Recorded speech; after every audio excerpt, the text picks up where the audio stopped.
Hi cats and kittens, it's Amy from Savor Salvage Scent, and I hope this finds you well, though I know we are still in the midst of some challenging and strange times. Welcome back to my channel, which I hope brings you some enjoyment and levity in spite of the hurdles today. The channel is intended to explore, among many things, fragrance and otherworldly delights. So I hope you'll stay connected and subscribe if you enjoy it. I'm super excited today to talk with you about a recent experience I had for a first time with what I think is an incredibly under-recognized and astoundingly beautiful indie perfume house called Solstice Scents. So I'll give you a little background first about how I learned about it and what I continue to learn in my experiences.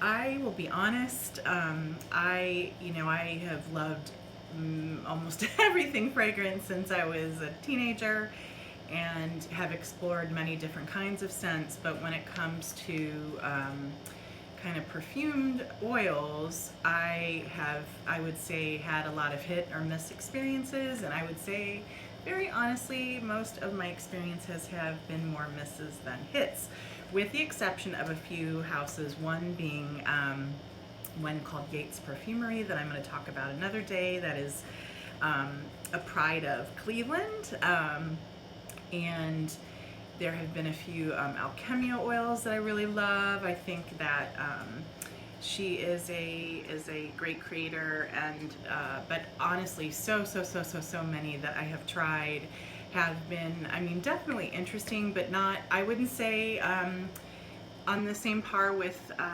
really great perfumery. So I've been a little reluctant to explore more.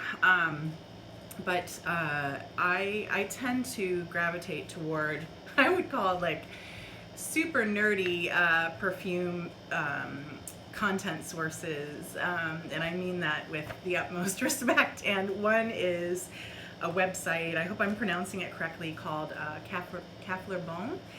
And I just think that, I think there's like over 15 or 20 writers, content providers, and they just are some of the people that I look to the most as far as their opinions. And I would imagine that a lot of the reason for that is because those content creators do not have not sold their soul to just one sole perfume house. They do not work for a specific just one marketing company. I'm sure that some of them have relationships, many relationships, but to me they come as such an authentic resource.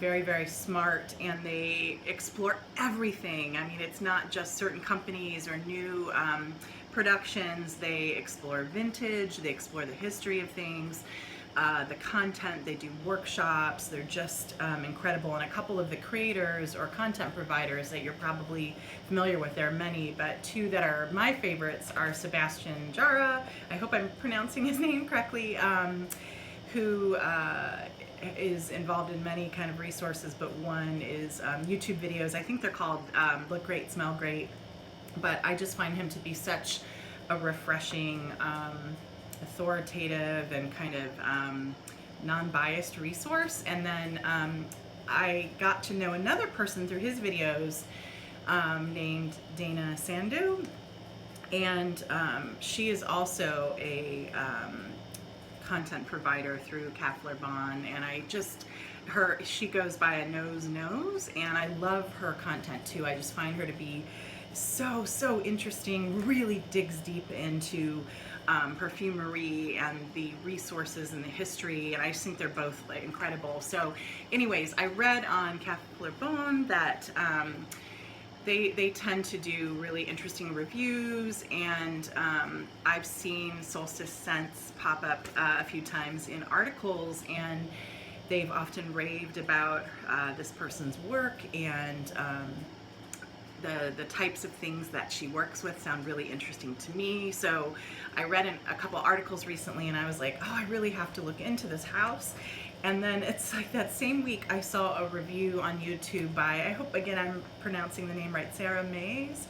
And I really like her content. I think she's, she just, you can tell she's just obsessed with perfumery and collecting, and I really like that she collects all different kinds of things and she has a passion and she likes a lot of different kinds of things. But having said that, I thought it was interesting, her review, she had ordered like a sample set from Solstice Scents, and I was amazed because she reviewed I think 10 or 12 fragrances and every single one she just was loving. And I don't know that that means that she ended up buying them all or that she would wear every single one, but you could tell that she was impressed with the quality and the experience. And so at that point I was like, oh, I have to give them a look.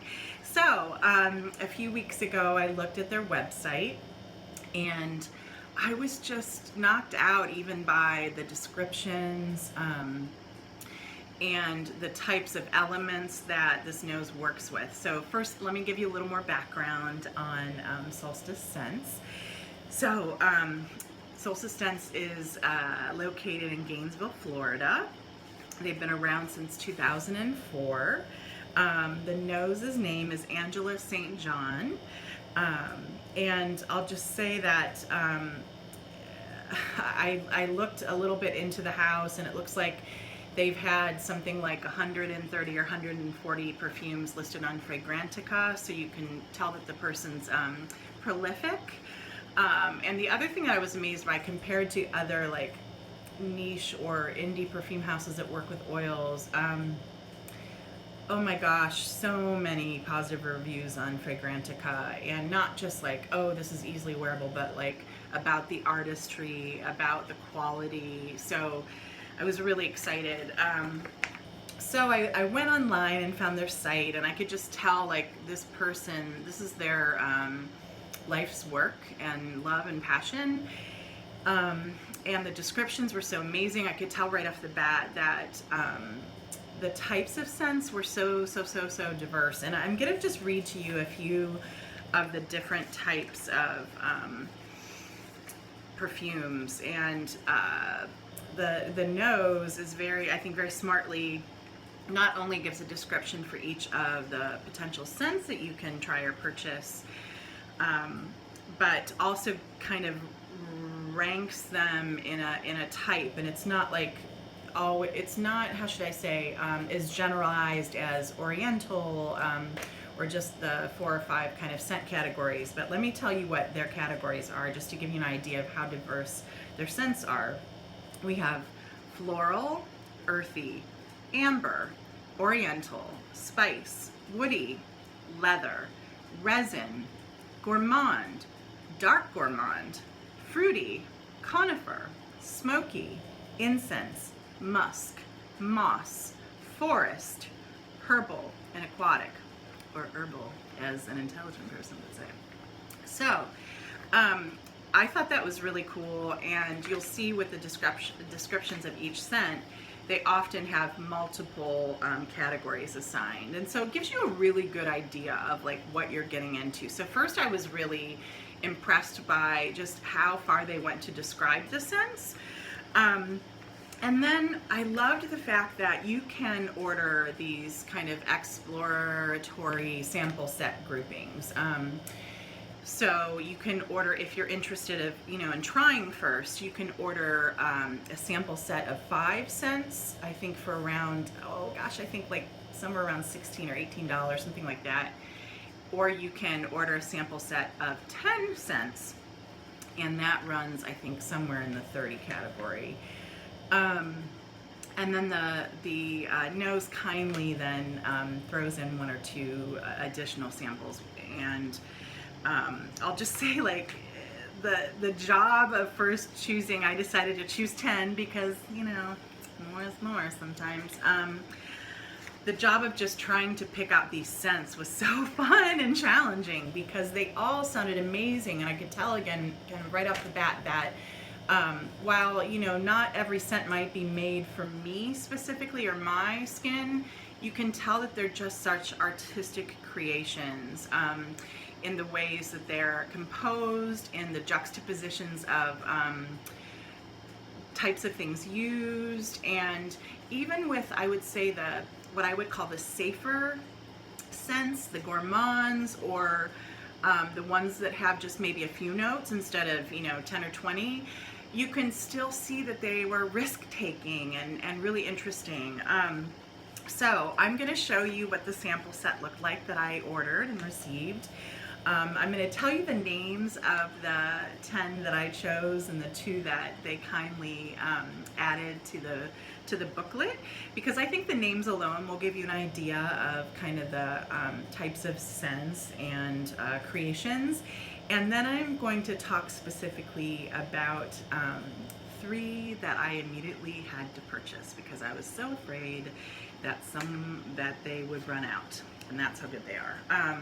So first, let me show you the booklet. So first, I'll just say the communications with the company were so thoughtful. Right from my first email or my order, I will also add that my box was shipped in 3 days. I got it in 3 days. I couldn't believe that, especially in the current context. So this person just takes great care. The shipping was done very thoughtfully, packaged beautifully, and then when I actually got to the contents, I was like, oh my gosh. I mean, you can just tell this nose cares so very much about the look, the aesthetic, the feeling of this experience. So this is what the sample booklet looks like, and you open it up and the samples are inside. Something I should add, and I'll talk a little bit about more later, is often I would say this creator is really known for creating hyper-realistic or atmospheric experiential scents, and from what I'm learning, they often have to do with a specific place. The places may be fictional or not. And for instance, this looks to me like a cathedral. And I would say a lot of the scents are named after I think a fictitious town that this person has created, but it might be a room in a house, it might be a type of house, it might be a building, it might be an experience, it might be a person's name or a job, but it is to give a feeling of this perfume or this person or place. And so let me, first of all, it's just beautifully done. And within the package, there are these beautiful materials that say thank you, and then tell a little bit more about specific scents that they're creating right now. So again, a lot of care, and it makes you just feel really important and appreciated, which is beautiful. So let me read to you the names of the scents that I got in my first run, just because it'll give you an idea of what they're all about. And I just want to show you some of the little details. I don't know if you can see, but the labels are handwritten. They're done beautifully. The quality is still incredible, just so nice. So let me read to you the names of the scents. So one is Violet Truffle. Hello. Second is Violet Mallow Cream. Another is White Fox, which is supposed to be, I believe, evocative of like wintry smells, a little animalistic, snowy, etc., etc. Let me see.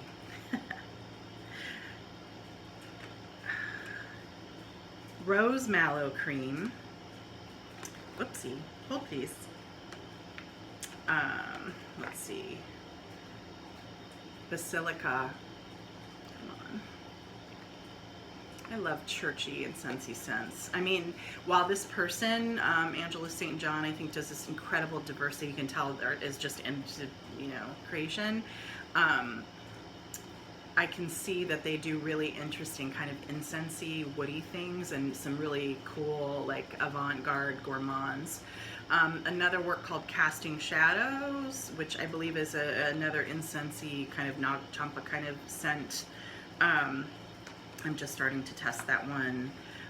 Camp Willow, so imagine what that might smell like. Gray's Cabin. Solstice Keefy, which I can't wait to talk more about. Amber Coeur, as in like the heart of amber, one called Library, and one called Manor. Manor has been reviewed a little bit, although I think this house is very underappreciated, and wildly imaginative and amazing. Manor has been reviewed a little bit as a really kind of beautiful non-traditional vanilla scent. So quite a diversity here. And I'll be honest, when I smelled these, I couldn't believe it, because my experience, again, has often been with oils that the quality has not always been there, and then I've always been told, like, oh, you have to wait 3 to 6 to 10 to forever weeks until they're right. And some of them, there's just never been a right time for me.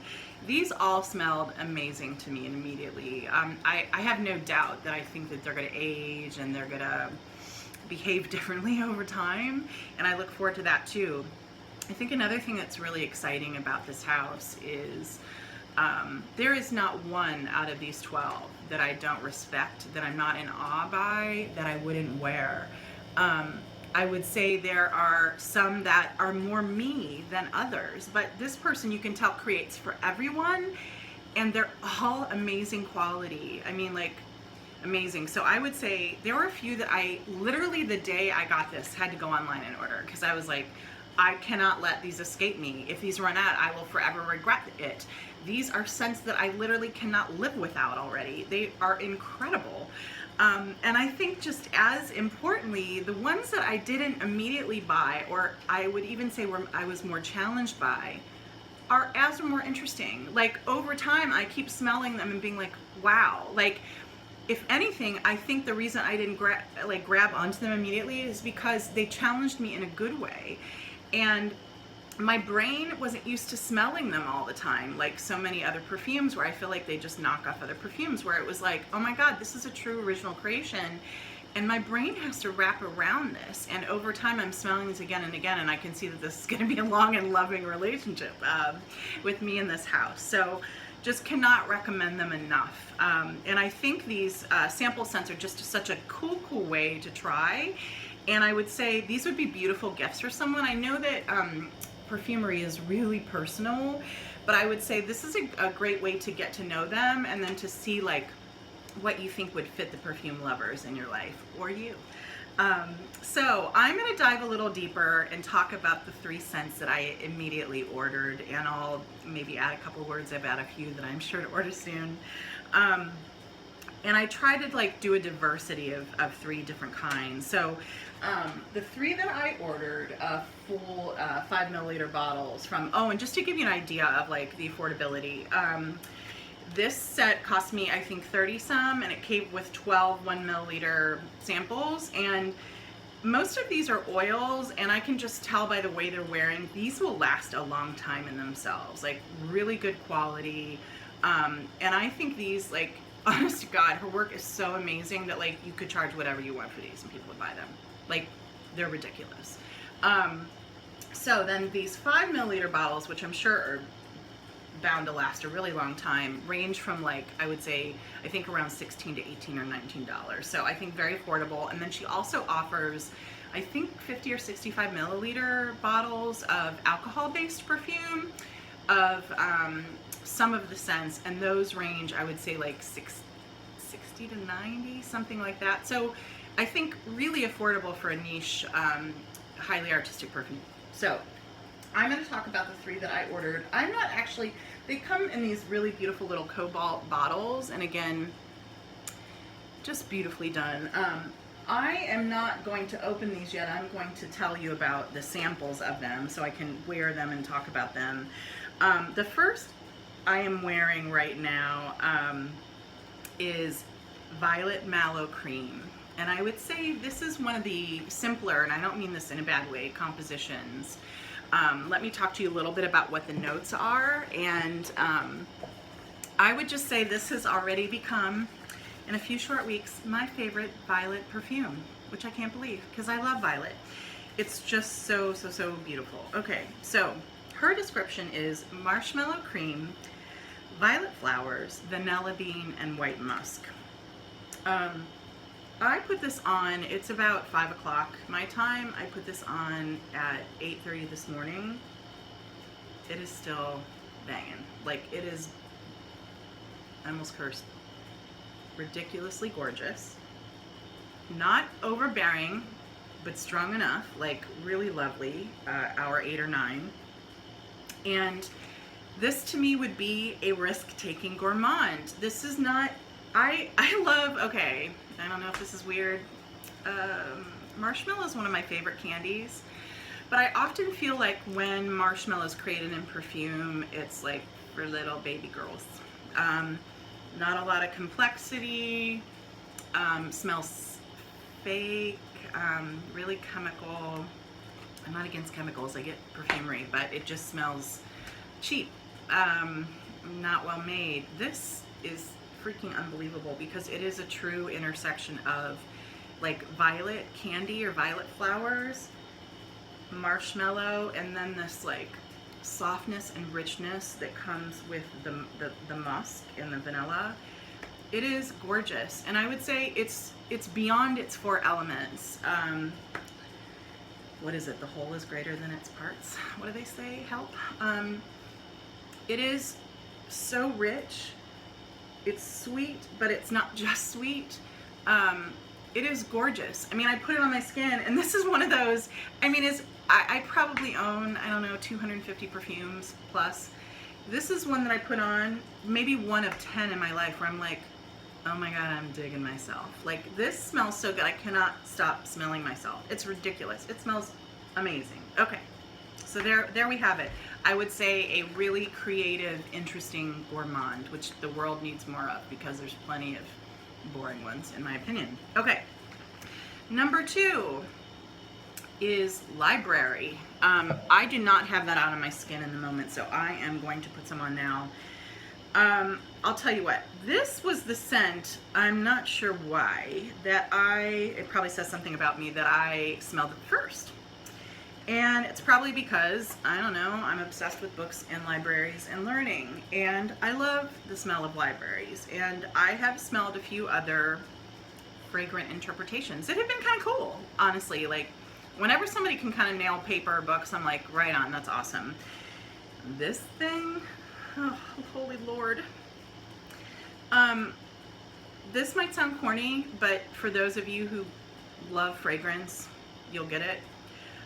I was moved to like tears when I smelled this. I could not believe it. Like, I was just so moved. I was moved that somebody cared this much about the world. I was moved that somebody, you can tell, invested until they got this goddamn right. Like, you can tell that like this person's mind is just so interested in what they do and the elements. And then the other thing that's amazing, so it was amazing at first scent. I was like, how can this person have nailed a feeling or a place in this way? But it also was incredible over the dry down in many different hours. Wow, okay, so, gosh, again, I'm just mind blown. This smells like wood, definitely woods, but not like that. God, I feel like a lot of, like, I love the smell of wood. My dad was a woodworker and an industrial arts teacher and an artist, and anyways, had a shop in our house, and all I smelled is wood. And so, like, I love wood in its real form. It pisses me off that so many perfumes these days that supposedly platform wood just smell like harsh chemicals, and they smell like bad interpretations of this. This is wood, like, and let me read to you like what she says are the elements, or what she, I'm sure, well, she's not faking it, what the elements are. Leather-bound books, a carved rosewood mantle, dying fireplace embers, wood wainscoting, cedar shelving, aged paper. Yeah, that's it. And so I get right out of the gate wood.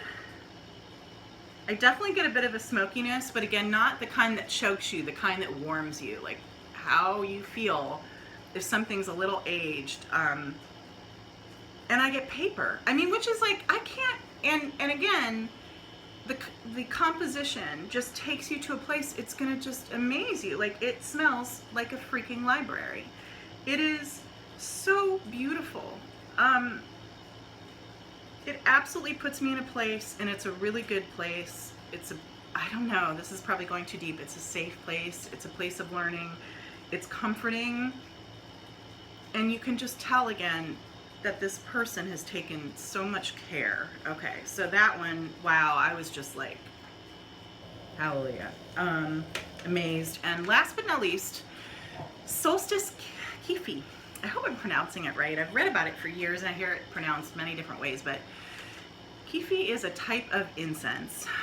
It's a really old type of incense from what I understand, and although it's still, I believe, made and used today. I believe it's originally Egyptian, like most, if not all things, are African. This was originally Egyptian, but I believe has been used by many other cultures, Greeks, etc. And I think that it's intended, like it's altar incense. And what is incredible to me about it, I love incense scents when they're done well. Like, I would say it's a favorite for me. But I think what's really interesting about this type of incense and her representation of it is, I'm gonna again put this on so I can just tell you what my immediate reaction is. It is the most delicious, edible incense I've ever smelled. And so I think what she has really done here is captured, like, you know, when you often see temple incense, you see offerings of both like incense, material things, but also food. And I feel like she's just nailed that combination here. Let me describe to you what the notes or the elements are. Frankincense, raisin, for real, honey, labdanum, which is a kind of resin as well, myrrh, red wine, beeswax, galangal, which is like a edible element that I think is a rhizome. It's like in the ginger family, so it's got a gingery kind of feel. Cassia, which I believe is like cousin to cinnamon or a type of cinnamon, and lemongrass. And so I would say, like, this is the most delicious resiny, incensey scent I have ever encountered. In fact, when I first put this on my skin, I honestly didn't even look at the description, and I was like, is this resin? Is this gourmand? What is it? It's both. Well, it is both. So I'm putting a little on my person. Oh my God. Ooh. Okay, so here is what amazes me about this scent. Like, first of all, never smelled a perfume interpretation like this. Never. No one's done it. If it exists, I have not experienced it. It is so beautiful. Oh my gosh. It's like the best temple experience you've ever had. It is, I definitely get the raisin and the honey and the resin and the incense. And it's like all of them. And first, actually, I actually get the like raisin and the honey, but it's grounded in these deeper resinous things. And it's just so, you guys, it's so beautiful. Like, so beautiful. And another thing that I think is really cool about this, normally, if you ask me, I would say 99 times out of 100 that you don't really wear resins or incense scents in the summer. They're deep and dark, and they're for cooler weather, and they're bold and all those things. I think you could wear this year round because of some of the sweeter elements going on. There's something that makes it a little softer and more wearable. Oh my God, it's so gorgeous. And all these scents, I would say, over time, 6, 8, even like 10 hours. This one I smelled the morning after I wore it. When I woke up in bed, I was like, wow. They all are a bit shape-shifting too over time. Like they soften, they change. They don't just kind of disappear. And so they're, I would just say, all three incredible. So I cannot speak more positively about this house. As I said before, some of the more challenging scents that I experienced through this sample set, I'm growing to love just as much or more, and can't wait to get my hands on. I would highly suggest exploring this nose or this company. I just think we need more people like her. Like, we need more people who are have not sold their soul just to a company. And I'm not, believe me, I love Chanel and Guerlain, and I could go on. I love, love it. However, we need people who are independent, who are bold, who are artistic, who like are true creators, so that more interesting things get produced. I hate to say it, but with some of the bigger companies, it's kind of like press. Does the market control it, or does the person control it? And who decides? I'm not saying that the buyers are bad. I am one of them. However, you can tell that this person creates for the more innovative buyers, and I think just is risk taking. And these are the people that expand our experience in the market. So I just think I cannot say more about this person. I don't even have the right words. I would just highly suggest exploring this company. I purchased these, by the way, not that that matters, I think always, but these are my own opinions and I'm just blown away. So I'll leave you with the following homework and questions today. Have you explored Solstice Scents? If you look at their website, I would love to know which scents sound interesting to you. A couple that I intend to try and buy more of are Basilica, one that it truly smells like, I grew up Catholic and I'm telling you, it smells just like church. Incredible. And another is Pignon Truffle, so this woody kind of chocolatey combination, crazy, both amazing. I would love to know, if you look at the site, what are the ones that are really piquing your interest? And last but not least, if you could perfume a place, as she is so good at doing, what place would you perfume? For me, I took this marvelous trip by myself to Paris a couple years ago, and I had this amazing experience where I took a boat ride down the Seine at night, and I would somehow try to perfume the flowers in the air, the experience of the water, and then I was around a lot of old buildings and churches, and all of those scents were kind of playing into the experience of that night. So if I could perfume a place, it would be that boat ride. So thanks so much for watching. I hope that you'll share some of your ideas with me on the site, and hope to stay connected, and that I'll see you soon. Have a great day. Bye.